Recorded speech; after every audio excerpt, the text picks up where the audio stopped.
Huh? What? Incoming transmission. Display on screen. 3:43. All our speeches should leave work at 3:43. Computer, what the hell is this crap? I asked you to find me something I could use for my next video. 'Cause time is money and money is time. And since I'm being paid for 84% of my men, Wait, 84%, why does that sound familiar? we're fucking off and going home at 3:43. Hey, where are you going? Don't you know, on a national average, women are only being paid until 3:43? Oh god, this is about the pay gap, isn't it? Alright, fine, let's do this. I need to debunk the wage gap at least once on this channel.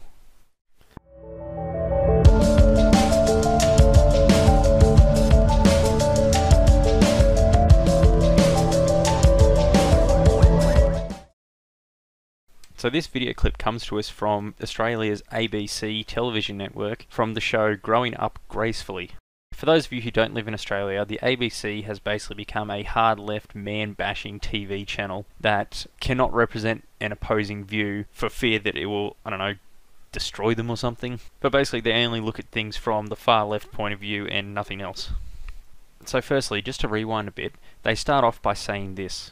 Hey, where are you going? Don't you know, on a national average, women are only being paid until 3:43? So I came across this video on Facebook, and in the post on Facebook it says this: if you minus the 16% gender pay gap from an 8-hour workday, women in Australia are only being paid until 3:43 PM. So let's take a look at where the wage gap comes from, shall we? What you see now is a page from the Australian Government's Workplace Gender Equality Agency. The National Gender Pay Gap is calculated by the Workplace Gender Equality Agency using data from the Australian Bureau of Statistics. Currently, Australia's national gender pay gap is 15.3% and has hovered between 15% and 19% for the past 2 decades. Now, are you ready for this bit? The national gender pay gap is the difference between women's and men's average weekly full-time base salary earnings expressed as a percentage of men's earnings. It is a measure of women's overall position in the paid workforce and does not compare like roles. That last bit at the end is very important. It does not compare like roles. What it also does not take into account is the amount of hours worked in those roles.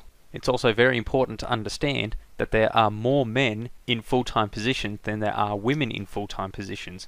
So men are obviously going to out-earn women full-time because, well, there's more of them to earn money. I personally prefer to use the term earnings gap as it more closely describes what is being calculated. When you say pay gap, it makes it sound that a woman in the same position as a man doing the same job at the same hours is getting paid less, and that's simply not the case.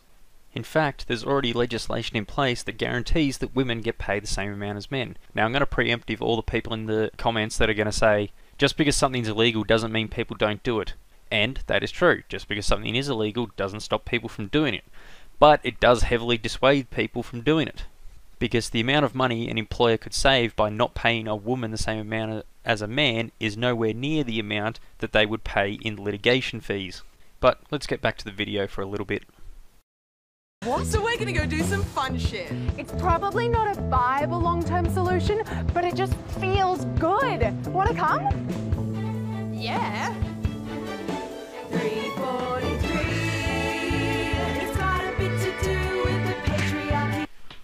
1, no it doesn't, and 2, the patriarchy doesn't exist. And it's a real shit situation that's all across the nation. So let's all tap out at 3:43. According to the pay gap in your industry, surgeons, you got a pay gap of 43%. So you go home for lunch at 12:34. Oh, yeah. Okay, let's stop them there. Let's take a look at the Australian Bureau of Statistics and see what they have to say about surgeons. Are there more male doctors than female doctors?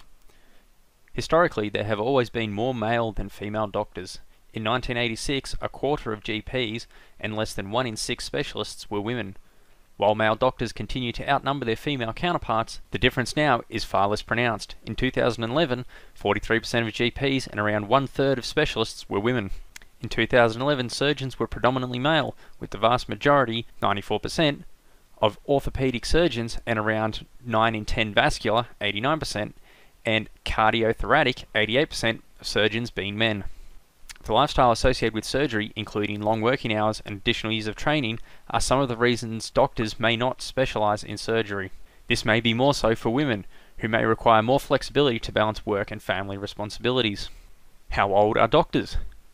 There were considerable differences in the age distribution of men and women doctors. While the overall proportion of female doctors has increased in recent decades, this proportion declines with age. In 2011, female doctors outnumbered male doctors among the younger cohort, with 57% of doctors aged under 30 years being women. The proportion of doctors who were women declined with age, however, decreasing to just 14% by the age of 65 years. In contrast, the distribution of male doctors was quite evenly spread across the age groups, even in the older age groups, with 1 in 10, 11%, male doctors aged over 65 years. More male doctors work long hours. Male doctors were much more likely to work long hours, with 17% of male GPs and a quarter of male specialists working 60 hours or more prior to the 2011 census week. In comparison, 9% of female GPs and 12% of female specialists worked more than 60 hours. Among male specialists, obstetricians, cardiologists, and surgeons, including neurosurgeons, pediatric surgeons, and cardiothoracic surgeons, were particularly likely to be working long hours. And we have this handy graphic here that shows that women outnumber men as doctors under the age of 30, and that decreases over time. And as stated above, that is likely to do with women wanting more flexibility to balance work and family responsibilities. So female surgeons are not being paid less than men because they're female, they're being paid less than men because they choose to work less hours, and there's not as many of them in the profession as men. Okay, moving on. Barristers, your pay gap is 72%. So that pretty much means you take a male barrister's income and then halve it. Then halve it again. Wow, that's depressing. Okay, before we even get into any facts, let's just think about this one for a second.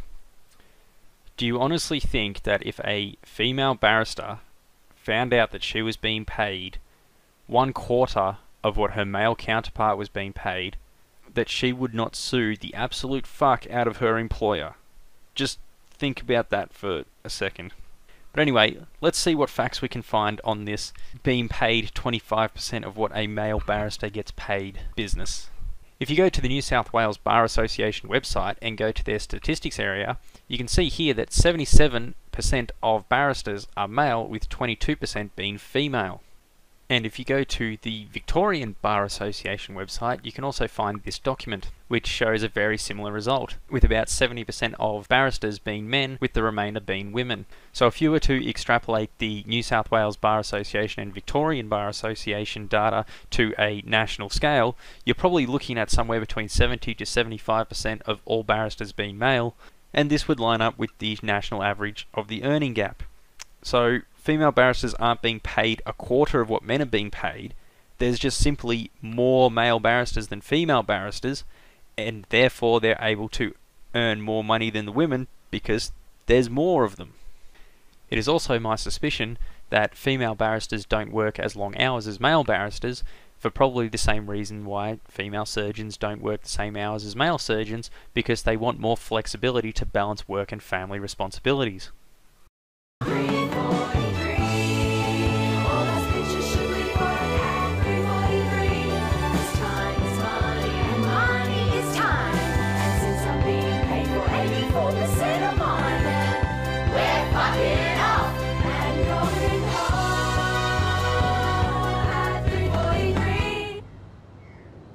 I suppose the greatest bit of irony here is one of the reasons that there is an earnings gap between men and women is because women don't work as many hours as men. So them leaving at 343 is exactly why there's an earnings gap.